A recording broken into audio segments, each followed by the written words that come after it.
সমর্থনে এই গেটের সামনে সবাই উপস্থিত আমার সহযোদ্ধা কমরেড সায়নদীপ মিত্র, সুকান্ত গুহ, মঞ্চে রয়েছেন আইএনটিইউসির নেতৃত্ব, আজকে সবাই উপস্থিত আমার সংগ্রামী মজদুর ভাইরা। সুজনদা বলেছেন, সায়নদীপ বলেছেন, এটুকু আমরা গোটা দমদমে যে হাওয়া বইছে তাতে আমরা নিশ্চিত যে কমরেড সুজন চক্রবর্তী জিতছে এবং কমরেড সুজন চক্রবর্তীকে ঘিরে দমদমের মানুষের ওই উৎসাহ তৈরি হয়েছে। আর যারা মনে করছিল যে বামপন্থীদের তো দেখা যায় না, বামপন্থীরা কোথায়, লোকসভায় নেই, বিধানসভায় বামপন্থীরা শূন্য, তাদেরকে বলি যে গত কয়েকদিন ধরে প্রচন্ড গরম চলছে। আমি আপনি সকলে অপেক্ষা করছি একটা ঝড় যেন ওঠে। সেই কাল বৈশাখী ঝড়ের যেমন অপেক্ষায় আমরা আছি, আমরা যেমন জানি আজ নয় কাল কাল বৈশাখীর ঝড় আসবেই, তেমন ভাবে বাংলাতেও লাল বৈশাখী ঝড়, সেই ঝড়ের আশায় প্রত্যাশায় বাংলার মানুষ তাকিয়ে রয়েছে। টেক্সম্যাকো কারখানা মানে একসময় ৫,০০০ শ্রমিক, আর আজকের টেক্সম্যাকো কারখানা মানে ১৫৭৮, তাই তো? হ্যাঁ, সব মিলিয়ে হ্যাঁ মানে ৫০০। এক সময় সেটাই বললাম, সব মিলিয়ে ৫ বলেছি। এক সময় টেক্সম্যাকো কারখানা মানে ৫,০০০, আর এখন টেক্সম্যাকো কারখানায় ৪০০ হচ্ছে পার্মানেন্ট ওয়ার্কার, আর বাদ বাকি হচ্ছে ৪,০০০ ক্যাজুয়াল কন্ট্রাক্ট ওয়ার্কার। এক সময় টেক্সম্যাকো কারখানা ছুটি হলে পরে এই কারখানার গেট খুললে পরে পিলপিল করে মানুষ বেরোতো। টেক্সম্যাকো মানেই একটা গোটা অঞ্চল। আজকে এই কারখানার অবস্থা। ২০০৯ সাল থেকে জিতছেন বর্তমান এমপি। আমরা তাকে বাড়িতে ঘুষের টাকা নিয়ে থ্যাংক ইউ বলতে শুনেছি। তিনি টাকা নিলেন, সম্ভবত তিনি একজন যিনি টাকা নিয়ে থ্যাংক ইউ বলেছেন। কিন্তু আমরা কোনো কাগজে, আমি এখানে চ্যালেঞ্জ করে বলছি, কোনো কাগজে বন্ধ কারখানা, রুগ্ন কারখানা, কারখানার পুনরুজ্জীবন, দমদমের বন্ধ হয়ে যাওয়া কারখানা খোলা, কারখানা শ্রমিকের সমস্যা, এ নিয়ে লোকসভাতে কোনোদিনও কথা বলতে শুনিনি, একটা কথাও বলেননি। ঘুষ নিয়ে থ্যাংক ইউ বলেছেন। যেসবের কথা আসছিল, যেসব কারখানার সভাপতি ওখানকার তৃণমূলের ট্রেড ইউনিয়নের ২০১৬ সালে মুখ্যমন্ত্রী কথা দিয়েছিল যেসব খোলেন, আর উনি এই ২০২৪ সাল অব্দি কি করলেন, উল্টে কারখানার জমিগুলোতে প্রমোটারিং ব্যবস্থা করছে। আর যারা মনে করছেন যে এইরকম প্রমোটার রাজ, এই দুষ্কৃতীদের বিদায় করতে গেলে ওই বড় ফুল ভরসা, তাদেরকে বলবো ২০১৬ সালের ১৬ই অক্টোবর আমাদের কোনো দয়ার ভিক্ষা নয়, কেউ আমাদের দয়া করে দিচ্ছে এমনটা নয়। ২০১৬ সালের ১৬ই অক্টোবর আমাদের দেশের সুপ্রিম কোর্ট সমান কাজে সমান বেতনের কথা আইন হিসাবে স্বীকৃতি দেওয়ার ঘোষণা করে। সুপ্রিম কোর্ট ঘোষণা করার পরে নরেন্দ্র মোদী সময় নষ্ট করেন না, রাম মন্দির নির্মাণের কাজে লেগে যান। সুপ্রিম কোর্টে সিঙ্গুর নিয়ে রায় দিলে পরে আমাদের মুখ্যমন্ত্রী তিনি কলকাতার বাজারে এসে সর্ষে না কিনে দিল্লির করলবাগ মার্কেট থেকে সর্ষে কিনে সিঙ্গুরে গিয়ে সর্ষে ছড়াতে চলে যান। আর ২০১৬ সালে শ্রমজীবী মানুষের দীর্ঘদিনের লড়াই, আন্দোলন, সংগ্রামের মধ্যে দিয়ে যে অর্জিত অধিকার, সেই অর্জিত অধিকার যখন কোর্টের রায় হয়, সেই রায়কে বাস্তবায়িত করবার জন্য দিদি মোদি এক জায়গায়। শ্রম কোর্টের মধ্যে দিয়ে ৮ ঘন্টা কাজের অধিকার। আজকে মাইকে বলছে, সুজনদা বলছিলেন যে বামপন্থীরা শূন্য লোকসভায়, বিধানসভায় বামপন্থীরা শূন্য। বামপন্থীরা সংখ্যায় কম। ২০১৯ সালে পশ্চিমবাংলা থেকে আমরা সাংসদ পাঠাতে পারিনি। ২০২০ সালের করোনার সময় দাঁড়িয়ে রাজ্যসভার এমপিদেরকে মার্শাল দিয়ে বার করে যে কুখ্যাত কালা আইন হলো জানেন। আজকে মনে হচ্ছে যে সুজন চক্রবর্তীতে জেতাবো কেন? সুজন চক্রবর্তীরা লোকসভায় গেলে পরে আপনার 8 ঘন্টা কাজের অধিকার সুরক্ষিত করার কথা বলবে। আজকে 8 ঘন্টা কাজের অধিকার নেই, 10 ঘন্টা 12 ঘন্টা কাজ করতে হবে। সুজন চক্রবর্তীরা লোকসভায় গেলে পরে ন্যূনতম মজুরি, যে ন্যূনতম মজুরি 26,000 টাকা করবার জন্য 3টে ধর্মঘট হয়ে গেল। ন্যূনতম মজুরি বাড়ানোর জন্য 1991 সাল থেকে CI2 সহ বিভিন্ন ট্রেড ইউনিয়ন, এখানে আইএনটিইউসির ইউনিয়ন রয়েছেন, আমরা কেন্দ্রীয় ট্রেড ইউনিয়নগুলো একত্রিত হয়ে অনেকগুলো ধর্মঘট করে ফেললাম। আসমুদ্র, হিমাচল, কচ্ছ থেকে কন্যাকুমারিকা 25 কোটি মানুষ তারা ধর্মঘটে সামিল হলো। নেপাল, ভুটান, বাংলাদেশ, পাকিস্তান, থাইল্যান্ড, আরো যা দেশ আছে, সিঙ্গাপুর, এসব এক করলেও 25 কোটি লোক হবে না।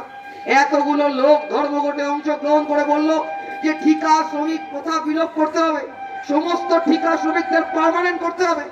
যারা আপনার কাছে ভোট চাইছে তাদের প্রশ্ন করুন যে মন্দির মসজিদ অনেক হলো, মন্দির কেউ মন্দিরে যেতে পারে, কেউ মসজিদে যেতে পারে, কেউ গির্জায় যেতে পারে, কেউ গুরুদ্বারা যেতে পারে, কিন্তু আমার ন্যূনতম মজুরির আইনটা হলো না কেন? কেন আইন করে ন্যূনতম মজুরির অধিকার কেড়ে নেওয়া হলো? এই যে পেনশন, কমরেড সুকান্ত গুহরা লড়াই করছেন ইপিএফ পেনশনের জন্য, এখনো পর্যন্ত মোদী সরকার প্রতিশ্রুতি দিয়েছিল এই সমস্ত বেসরকারি ক্ষেত্রে যারা চাকরি করেন তাদের পেনশন আমরা দাবি করেছি ন্যূনতম 10,000 টাকা এই মানুষগুলোকে পেনশন দিতে হবে। রোজ দিল্লি যাচ্ছে, রোজ আমাদের প্রতিনিধিরা দিল্লি যাচ্ছেন। আমরা CI2 নেতৃত্বে পেনশনারদের সংগঠিত করেছি, বলেছি যতক্ষণ না 10,000 টাকা দিতে পারছো অ্যাডহক 3,000 টাকা করে দাও। অনেক গাল ভরা প্রতিশ্রুতি দিল, গাল ভরা প্রতিশ্রুতি দিয়ে এখনো 3,000 টাকা দিতে পারলো না। সুজন চক্রবর্তীরা যদি লোকসভায় যায় আমাদের পেনশনের কথা হবে। সুজন চক্রবর্তীরা লোকসভায় গেলে পরে ফ্যাক্টরি আইন, অ্যাপ্রেন্টিস আইনের পরিবর্তন করে আপনার সব অধিকার কেড়ে নেওয়া হচ্ছে। কারখানার মধ্যে এই যে 200 বললো, আমি জিজ্ঞাসা করলাম কেন?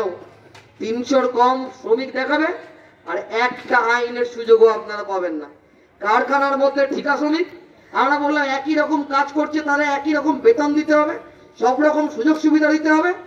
ওরা আইন করে সেই সমস্ত সুযোগ সুবিধা কেড়ে নিচ্ছে। এখন আর ঠিকা শ্রমিক, কন্ট্রাক্ট শ্রমিকদের কোনো অধিকার নেই। এখন ফিক্সড টার্ম এমপ্লয়মেন্ট, কয়েক মাস কাজ করো, কয়েক বছর কাজ করো। কারখানার মধ্যে যাবেন, প্রতিদিন কারখানার বয়লারে আপনি বয়লার ইঞ্জিন চালাবেন, প্রতিদিন গরমে পিষ্ট হবেন। কখনো কখনো কারখানার মধ্যে কাজ করতে গিয়ে আপনি মারাও যান, কখনো কখনো কারখানার মধ্যে দুর্ঘটনাও ঘটে। প্রতিদিন 40-45 ডিগ্রি গরমে পিষ্ট হয়ে আপনি বাইরে বেরোবেন, আবার যাবেন, আর আপনার মাথার উপরে আপনার কোনো পার্মানেন্ট নেই, আপনি ক্যাজুয়াল কন্ট্রাক্টর নয়। মালিক যেদিন চাইবে আপনাকে বসিয়ে দেবে, যখন চাইবে আপনাকে বসিয়ে দেবে। সুজন চক্রবর্তীরা লোকসভায় গেলে পারে, সুজন চক্রবর্তী লোকসভায় গেলে পারে থ্যাংক ইউ বলে টাকা নয়, সুজন চক্রবর্তীরা লোকসভায় গেলে পারে এই কথাগুলো উচ্চারিত হবে, আওয়াজ উঠবে।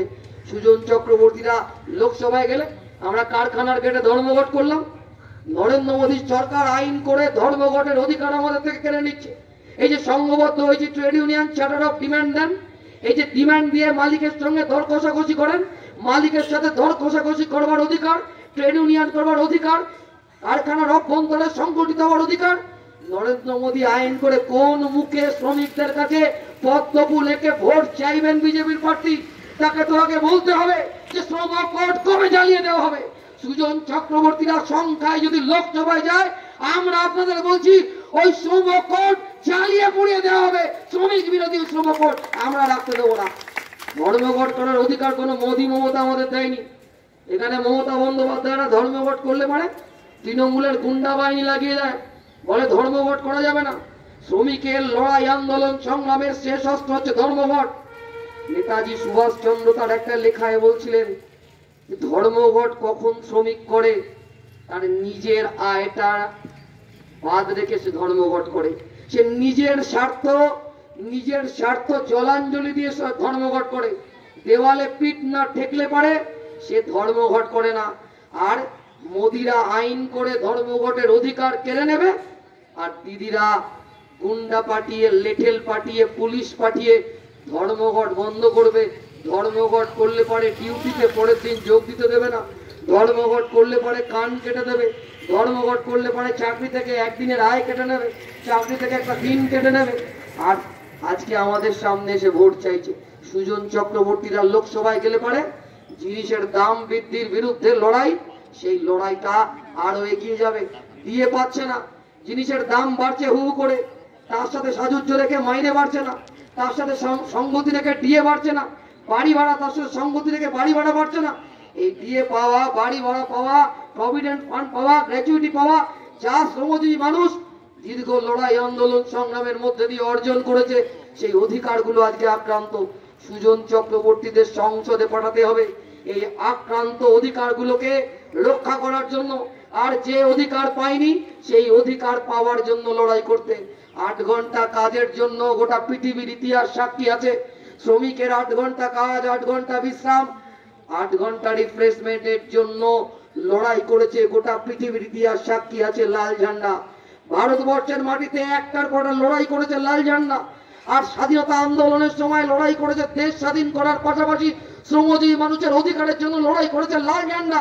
আর এই পিসি ভাইপো কোম্পানি এই ক্ষমতায় এসে লড়াই করেছে কোটি কোটি টাকা কামানো।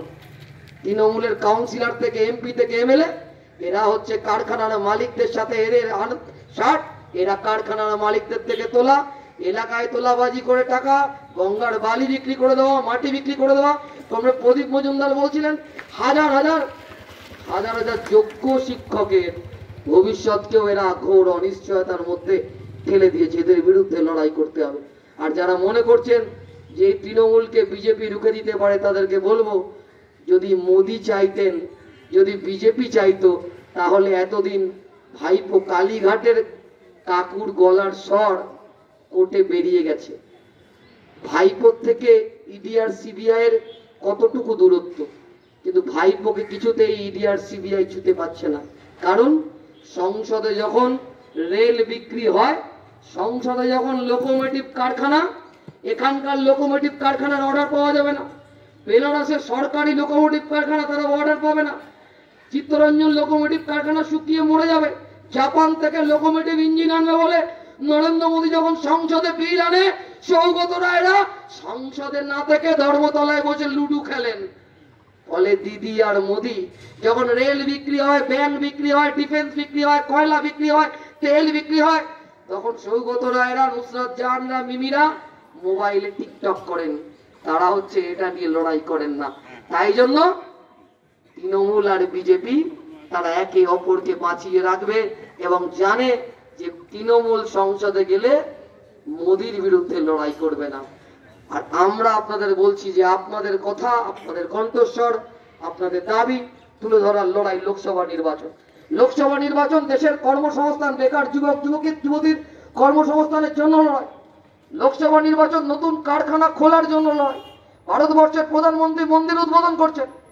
আপনি যেমন পশ্চিম বাংলার মুখ্যমন্ত্রীকে একটাও কারখানা উদ্বোধন না করতে দেখে খেলা মেলা উদ্বোধন করতে দেখেছেন, ভারতবর্ষের প্রধানমন্ত্রী ও মন্দির উদ্বোধন করছেন। নতুন কারখানা নেই।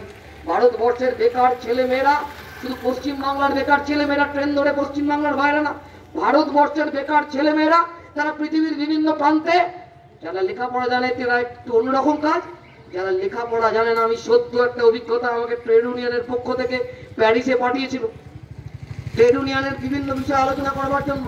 সেখানে রেল শ্রমিক এই রেলের ইঞ্জিন তৈরি করে, রেলের ওয়াগান তৈরি করে, সেই শ্রমিকদের ইউনিয়নের সাথে মিটিং করার পরে একটা কফি শপে বসে কফি খাচ্ছি। আমাকে একটি ছেলে এসে বললো, ওই কফিটার পয়সা আপনি দেবেন না, বাংলায়, এটা হচ্ছে কমপ্লিমেন্টারি। আমি বললাম, ভাই কোথায় থাকেন? আমি সুজনদাকে বলতে ভুলে গেলাম। ছেলেটি বলছে, আমি গোসাবার ছেলে চায়ের কাপ ধুচ্ছে ফ্রান্সে গিয়ে। আমার ভারতবর্ষের ছেলে এয়ারপোর্টে দেখান নেদারল্যান্ড চলে যাচ্ছে কাজের জন্য। আমাদের দেশে কাজ নেই। আর নতুন ভারত যারা নির্মাণ করছে, তৈরি করার চেষ্টা করছে, তাদের ন্যূনতম সুরক্ষা, তাদের সামাজিক সুরক্ষা নেই, তাদের ইএসআই, তাদের প্রভিডেন্ট ফান্ড, তাদের গ্র্যাচুইটি, তাদের বেঁচে থাকার অধিকার আক্রান্ত। ও আমাকে খালি বলছে, তুমি মন্দির করো আর মসজিদ করো। আমার মধ্যে ঢলছে লোকসভা নির্বাচন, সেই নির্বাচনটা নাকি মন্দির মসজিদের নির্বাচন হবে। আমরা বলছি লোকসভা নির্বাচন হবে ধর্মঘট করবার অধিকার রক্ষার নির্বাচন। লোকসভা নির্বাচন হবে ন্যূনতম মজুরি পাওয়ার অধিকার রক্ষার নির্বাচন। লোকসভা নির্বাচন হবে আপনার প্রভিডেন্ট ফান্ড ইএসআই থাকবে কিনা তা ঠিক করার নির্বাচন। লোকসভা নির্বাচন হবে দেশের লক্ষ লক্ষ ছেলে মেয়ের লেখাপড়া সুরক্ষিত থাকবে কিনা তার নির্বাচন। লোকসভা নির্বাচন হবে উন্নত জীবন গড়ার, উন্নত দেশ গড়ার নির্বাচন। লোকসভা নির্বাচন কোনো ধর্ম নয়, কোনো জাত নয়, কোনো বর্ণ নয়। লোকসভা নির্বাচন হবে দেশ রক্ষা করার নির্বাচন। তাই বামপন্থী আন্দোলনের শীর্ষ নেতা সিপিআইএম এর general secretary comrade Sitaram Yechury তিনি তার ইস্তেহার, পার্টির ইস্তেহার পেশ করতে গিয়ে লিখছেন যে ন্যূনতম 26,000 টাকা মজুরি দিতে হবে। কোন পার্টি তাদের ইস্তেহারে লিখেছে? আমরা যদি বেশি করে যাই, আমরা বেশি করে 2004 সালে আপনারা অমিতাভ নন্দীকে জিতিয়েছিলেন। অমিতাভ নন্দী দিল্লিতে গিয়ে মন্ত্রী হওয়ার জন্য দৌড়ায়নি। অমিতাভ নন্দী তড়িৎ তোপদাররা দিল্লিতে গিয়ে দিল্লির কংগ্রেস সরকারকে বলেছিল যে আমাদের মন্ত্রী হওয়ার দরকার নেই, কিন্তু 100 দিনের কাজ চালু হোক, শ্রমিকদের জন্য সামাজিক সুরক্ষা চালু হোক। আর সুজন দারাও যদি দিল্লি যায়, সুজন দারাও দিল্লি সরকারকে বাধ্য করবে এই সমস্ত বিষয়গুলো, এই সমস্ত ক্ষেত্রে আইন প্রণয়ন করার জন্য। কমরেড সুজন চক্রবর্তী ছাত্র আন্দোলন থেকে শ্রমিক আন্দোলন, যার দীর্ঘ পদচারণা, রেল হকারদের সংগঠিত করার ক্ষেত্রে যিনি গোটা রাজ্যের নেতা। রেল কন্ট্রাক্টর লেবার, রেলের যারা ওই গ্যাংম্যান, রেলের যারা ইট ফেলে, রেলের যারা কন্ট্রাক্টর লেবার, প্রথম কমরেড সুজন চক্রবর্তীর হাত ধরে, সুজন দা তখন এমপি, আমি কমরেড সুজন চক্রবর্তীর হাত ধরে দিল্লিতে যাই রেলের কন্ট্রাক্টর লেবারদের সম্মেলন অ্যাটেন্ড করতে। সুজন দা তখন গোটা দেশের রেলের ঠিকা শ্রমিকদের নেতা, আমাদের গোটা দেশের ট্রেড ইউনিয়ন আন্দোলনের নেতা। এমপি হয়ে ঘুষ নিতে ব্যস্ত না থেকে তিনি রেলের ঠিকা শ্রমিকদের লড়াই করতে ব্যস্ত ছিলেন।